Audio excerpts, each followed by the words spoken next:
कांग्रेस की जन आक्रोश रैली पहुंची भेरुंदा। राष्ट्रीय महासचिव रणदीप सिंह सुरजेवाला हुए शामिल। भेरुंदा कांग्रेस द्वारा पूरे प्रदेश में निकाली जा रही जन आक्रोश रैली आज नगर भेरुंदा पहुंची, जहां कांग्रेस कार्यकर्ताओं द्वारा गर्मजोशी के साथ यात्रा का स्वागत किया। जहां कांग्रेस के राष्ट्रीय महासचिव का स्वागत करते हुए स्मृति चिन्ह भेंट किया। सभा को सुनने हजारों की संख्या में जनसमूह उपस्थित रहा। यहां सभा को संबोधित करते हुए जीतू पटवारी ने भाजपा सरकार को जमकर कोसा और कई गंभीर आरोप लगाए। वहीं रणदीप सिंह सुरजेवाला ने भी शिवराज सरकार की आलोचना करते हुए कहा कि हमारी पार्टी के नेताओं की बनाई योजनाओं की नकल करते हैं। उन्होंने सरकार की लाडली बहनों योजना को नकल बताया।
प्रधानमंत्री से गिरवाया, अब किसान की आय दुगनी हुई, तिगनी हुई, डेढ़ी हुई, कितनी हुई बताओ?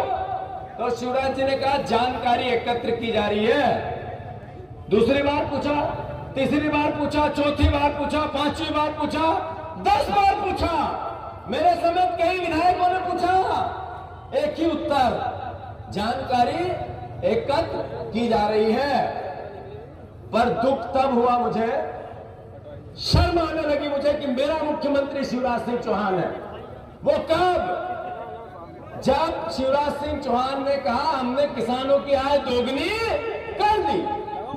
जब 2018 में गेहूं के दाम थे 1925 रुपया, आज 2023 में गेहूं के दाम है 2140 रुपया। ये 200 रुपया बढ़ना दोगुनी आय है क्या? अरे है क्या? थोड़ा बोलो तो पता चलेगा कि मैं अकेला नहीं बोल रहा हूं, बुधनी की आम जनता भी बोल रही है।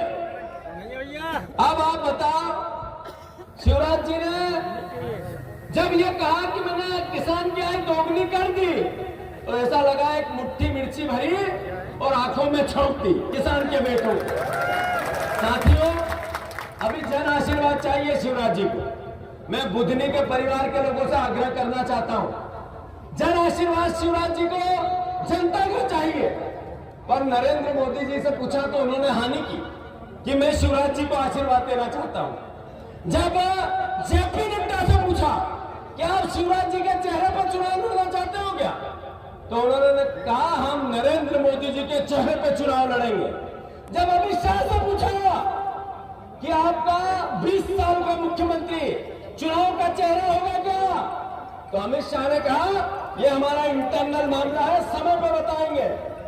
तो साथियों, जिनको भारतीय जनता पार्टी आशीर्वाद नहीं देना चाहती, क्या जनता को देना चाहिए क्या? अब आप देखो, शिवराज जी को 18 साल में लाडली बहना याद आई। अगर 18 साल में लाडली बहना याद आई, जब 300-400 रुपए का गैस सिलेंडर था, वो 1100 का हो गया।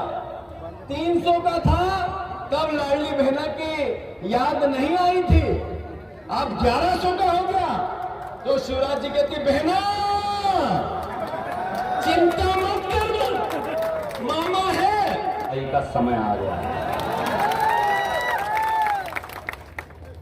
उनकी बत्ती और करंट जा चुका है, करंट तो सारा यहां बैठा है सामने, तो इसलिए जोर का झटका धीरे से लगा दीजिए। मैं सिर्फ आपको ये कह रहा था अंत में, मेरे साथियों, बुजुर्गों, दोस्तों, 8.5 एक बच्चा होता है जो पीछे, एक होशियार बच्चा होता है, कई बार नकलची भी होते हैं, ये नहीं ये तो अच्छा बच्चा है, तो वो पीछे से नकल मारता है, जो होशियार हो उसके पीछे जगह ले लेता है। पर सब नकल के लिए भी अकल की जरूरत है। जो कमलनाथ जी और कांग्रेस कहती गई, यहां एक नकलची बच्चा ऐसा है वो उसकी नकल मारता गया, सही। परंतु 18.5 साल क्यों नहीं किया? 18.5 साल क्यों नहीं किया? हमारी बहनों को जरूर बताइए, नौजवान भाइयों को, बुजुर्गों को जरूर बताइए, कर्मचारियों को बताइए, 18.5 साल कहां थे आप? आखिरी महीने के अंदर आप ये समझते हैं कि कर्जा लेकर और कुछ पैसा बांट देने से आप जनता का ईमान खरीद सकते हैं, तो आप बिल्कुल गलत फहमी के शिकार हैं।